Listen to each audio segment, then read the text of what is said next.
কাল না হয় পরশু তো বিয়ে করেই ফেলবো, প্রেম করলে সমস্যা কি? এটাকে তো বিয়ে করব কালকে, তাহলে তো প্রেম করলে তো কোনো সমস্যা। আমি শ্রদ্ধার সাথে বলতে চাই, যখন বিয়ে করবেন তখন থেকে হালাল, বিয়ে করার 1 মিনিট আগ পর্যন্ত এটা আপনার জন্য আপনার রবে হারাম করে দিয়েছেন।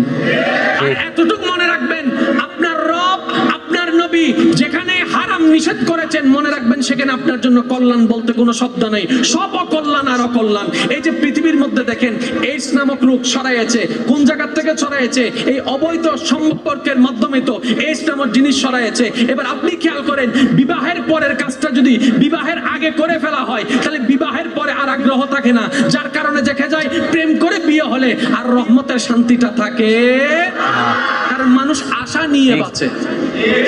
বলে না, মানুষ আশা নিয়ে, মানুষ চাহিদা নিয়ে বাঁচে। যারা এখনো পরীক্ষায় পাস করে নাই, তাদের ভিতরে একটা পরীক্ষার পাশে চাওয়া আছে। একদম শর্টকাট বলি, যখন ছোট ছিলাম, ভাইজান কথা বলেন না, কথা বলেন না, যখন আমি বলছি আপনাদের সাথে মিলে কিনে দেখেন, যখন আমরা ছোট ছিলাম, শীতকাল আসতো, ভোরে ভোরে যখন পড়ার জন্য আমাদেরকে ঘুম থেকে তুলতো, ল্যাব থেকে বের হতে পারতাম না, ল্যাব থেকে বের হতে ইচ্ছা হতো না, কারণ ল্যাবের ভিতর গরম, বাহিরে ঠান্ডা। তখন খুব বিরক্ত লাগতো, মেজাজ ধরে যেত, আর মনে মনে ভাবতাম স্কুল জীবনটা শেষ হয়ে যেত, তাড়াতাড়ি যদি বড় হয়ে যেতাম, কলেজ ভার্সিটিতে উঠে যেতাম, তাহলে আমাকে আর কেউ এরকম ডিস্টার্ব করতো না। যখন ছোট ছিলাম, সবার স্বপ্ন ছিল কখন জানি বড় হব, কখন জানি বড় হব, কখন জানি বড় হব।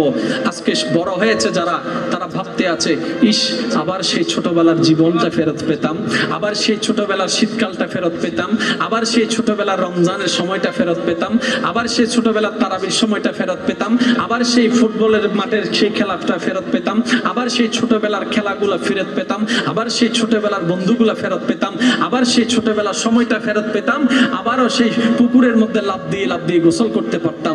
আজকে বড় হয়েছি, অনেক কিছু পেয়েছি, কিন্তু কোনো কিছুতেই শান্তি পাচ্ছে না, বারবার মন চাচ্ছে ছোটবেলায় ফেরত যেতে।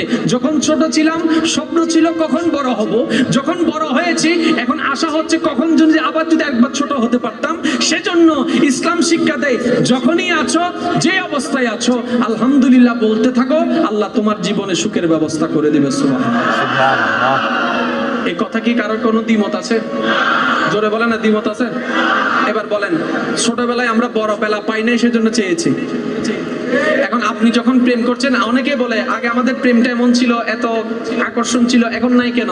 আমি বললাম, ভাই এক জিনিস বারবার দেখতে কি ভালো লাগে?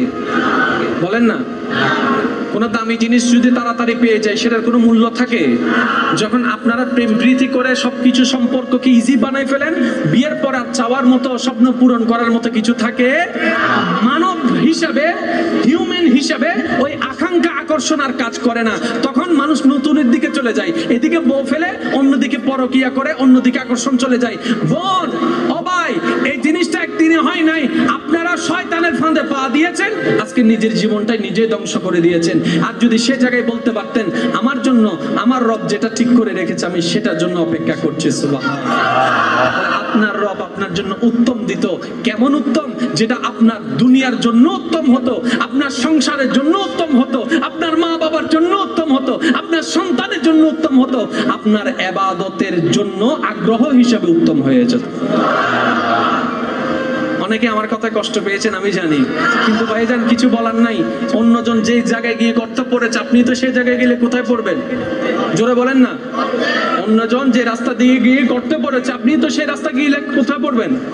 গর্তে পড়বেন। এবার আপনি জানার পরেও যদি সেদিকে যান, অন্য কারো দোষ দিয়ে তো লাভ নাই, নিজের দোষ নিজেকে দিতে হবে। তাই বিয়ের আগে কোনো প্রেম চলবে, বয়ফ্রেন্ড গার্লফ্রেন্ড চলবে। এখানে শয়তানের আরেকটা টেকনিক আছে, কি জানেন? হ্যালো,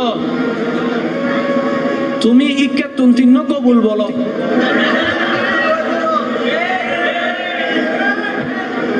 তুমি ইকা তুনতিন্ন কবুল, তুমি ওই দিক থেকে 3টা কবুল বলো।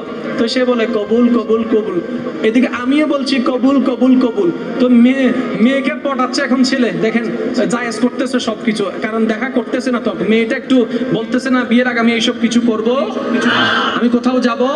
এখন মেয়েকে লাইনে আনতেছে শয়তানের বুদ্ধি দিয়ে, তুমি ওখান থেকে 3টা কবুল বলো, আমি এখান থেকে 3টা কবুল বলি। তো 3 কবুলে হয়ে গেছে, তুমি আর আমি স্বামী স্ত্রী। তো আমি বললাম বিয়ের আগে যদি এই 3 কবুল যদি মোবাইলে যদি বিয়ে হইলে 3 কবুল বললে যদি মোবাইলে বিয়ে হয়ে যায়, ব্রেকআপ করো কেন? ডিভোর্স লেটার কই?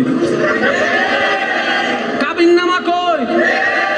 এখন মেয়ে বলে যে তো তুমি বললা আমি বললাম, আমরা তো দুইজনে না, সাক্ষী তো আর নাই। তখন বলে যে আসমান সাক্ষী, জমিন সাক্ষী, গাছ সাক্ষী, এটা সাক্ষী, ওইটা সাক্ষী, সব সাক্ষী।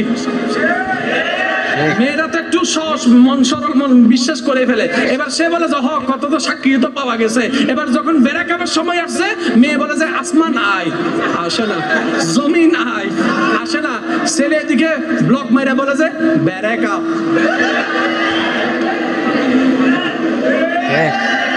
এটার নাম জীবন, এটার নাম জীবন। আপনারা একটু ঠান্ডা মাথায় ভাবেন, এটা কি কখনো বান্দার কাজ হতে পারে? তো বান্দাটা করলো কিভাবে? শয়তানে করাই দিল, বান্দাও তার কথা মতো চলে কাজটা করে ফেলেছে। বিয়ের আগে কোনো দেখা সাক্ষাৎ, জোরে বলেন। আর যারা এই রকমের কথা বলে, মনে রাখবেন সে আপনাকে ফাঁদে ফেলার চেষ্টা করছে।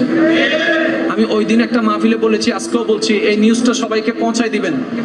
কোনো আননোন পারসনের ভিডিও কল মেসেঞ্জারে, হোয়াটসঅ্যাপে, ইমোতে রিসিভ করবেন না আল্লাহর ওয়াস্তে। কোনো আননোন পারসনের ভিডিও কল মেসেঞ্জারে, হোয়াটসঅ্যাপে, ইমোতে, এনি হাও কোনো জায়গায় ভিডিও কল আসলে রিসিভ করবেন না। আর বাই চান্স যদি আপনার রিসিভ করতে ইচ্ছাই হয়, আগে ফ্রন্ট ক্যামেরার মধ্যে হাত দিয়ে রাখবেন। কারণ বর্তমানে একটা চক্র বের হয়েছে, সে একটা মেয়ের নাম দিয়ে আইডি খুলবে, ওইখান থেকে ভিডিও কল দিবে। ভিডিও কল যদি আপনি তো সরল মনা রিসিভ করে ফেললেন, রিসিভ করার সাথে সাথে ওর মোবাইলের মধ্যে আপনার ফ্রন্টের ছবিটা চলে গেল। এমন কিছু দৃশ্য, অশ্লীল দৃশ্য সে ওখানে দেখাবে যেটা আপনার সাথে যায় না, আপনার সাথে মিলবে না। তখন কি করবে? সে স্ক্রিন রেকর্ড দিয়ে রাখবে, আপনার চেহারাও দেখা যাচ্ছে, অশ্লীল জিনিস দেখা যাচ্ছে। এরপরে 2 সেকেন্ড 5 সেকেন্ডের সেই ভিডিওটাকে সে রেকর্ড করার পরে আপনার কাছে পাঠিয়ে বলবে 2 লাখ টাকা দে, 5 লাখ টাকা দে, 10 লাখ টাকা দে, না হয় তোর বন্ধুর কাছে ফেসবুকে, ইউটিউবে এটা ভাইরাল করে দিব। আপনাকে ব্ল্যাকমেইল করবে। আল্লাহর ওয়াস্তে সাবধান হয়ে যান। যখনই কোনো ভিডিও কল আসবে, সর্বপ্রথম আমরা ফ্রন্ট ক্যামেরায় হাত রাখবো। যদি দেখার পরে আপনার মনে হয় যে কথা বলা যায়, তাহলে কথা বলবেন, আর না হয় কথা বলার দরকার। সাবধান থাকার দরকার আছে না নাই? আর একটু জোরে বলেন, সাবধান থাকার দরকার আছে না নাই? আর যে যতই আপন হোক, নিজের পার্সোনাল ভিডিও, নিজের পার্সোনাল ছবি কাউকে দেওয়া যাবে, কারণ আজকের বন্ধু কালকের শত্রু।